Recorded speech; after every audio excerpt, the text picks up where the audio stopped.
Welcome to our channel.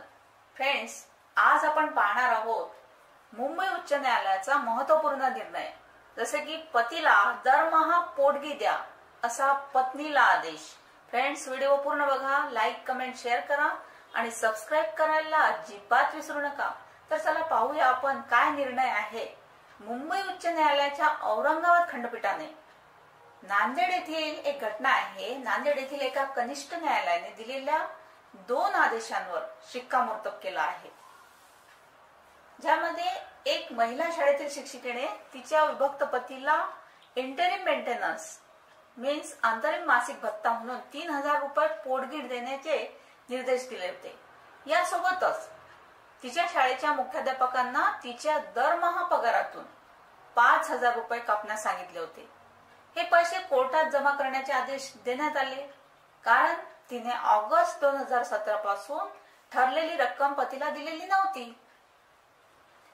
आता मान्य उच्च न्यायालयाच्या न्यायमूर्ती यांनी कनिष्ठ न्यायालयाच्या आदेशाविरुद्ध महिला शिक्षिकेने दाखल केलेली याचिका फेटाळताना हिंदू विवाह कायदा 1955च्या कलम 25 म्हणजे सेक्शन 25 तसेच सर्वोच्च न्यायालयाच्या वेळोवेळी दिलेल्या निर्णयांचा हवाला दिला. आता कायद्याच्या कलम 25 मध्ये म्हणजेच हिंदू मॅरेज ऍक्ट सेक्शन 25 मध्ये अशी तरतूद आहे की न्यायालय प्रतिवादीला एकूण रक्कम मासिक किंवा ठराविक कालावधीने अर्जदाराला देण्याचे आदेश देऊ शकते. आता महिला शिक्षिकेने ऑगस्ट 2017 मध्ये द्वितीय सहदिवाणी न्यायाधीश वरिष्ठ विभाग नांदेड यांनी दिलेल्या 2 आदेशांना आव्हान देत हायकोर्टात धाव घेतली होती, ज्यामध्ये अंतरिम आदेश पारित करून पतीला मासिक म्हणजेच मेंटेनन्स दर महिन्याला 3000 रुपये पोटगी देण्यास सांगितलं होतं. यानंतर डिसेंबर 2019 मध्ये महिला काम करत असलेल्या शाळेच्या मुख्याध्यापकांना महिलेच्या मासिक पगारातून 5000 रुपये कापून न्यायालयात जमा करण्यास सांगितलं होतं, कारण तिने ऑगस्ट 2017च्या आदेशानंतर आपल्या पतीला पोटगी दिलेली नव्हती. तर महिलेने असा दावा केला की एप्रिल 1992 मध्ये लग्नानंतर ती तिच्या पतीपासून वेगळी झाली आणि जानेवारी 2015 मध्ये घटस्फोटाचा हुकूम काढला.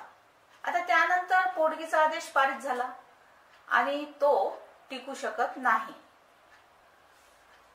आता मान्य न्यायमूर्ती यांनी कायद्याच्या कलम 24 आणि 25 म्हणजे सेक्शन 24 आणि सेक्शन 25 चा हवाला देताना निर्णय दिला की दोन्ही तरतुदींचं एकत्रित वाचन केल्यास हे दिसून येईल की 1955च्या हिंदू विवाह कायद्यातील म्हणजे हिंदू मॅरेज ऍक्ट नुसार दोन्ही सेक्शन जे आहेत 24, 25 या कलमांनुसार तरतुदी सक्षम करत आहेत. तसंच ते गरीब पतीला पोटगी मागण्याचा अधिकार देतात. हा महत्वाचा निर्णय आहे फ्रेंड्स. लक्षात ठेवा की गरीब पतीला पोटगी मागण्याचा अधिकार देतात. आता 1955च्या कायद्याचे मान्य न्यायमूर्तींनी योग्य रीतीने निरीक्षण केलं आहे आणि कलम 25 मीन्स हिंदू मॅरेज ऍक्टच्या सेक्शन 25 अंतर्गत कार्यवाही प्रलंबित असताना म्हणजेच केस पेंडिंग असताना पतीला इंटेरिम मेंटेनन्स किंवा अंतरिम भरण पोषणाचा अधिकार देण्यात आला.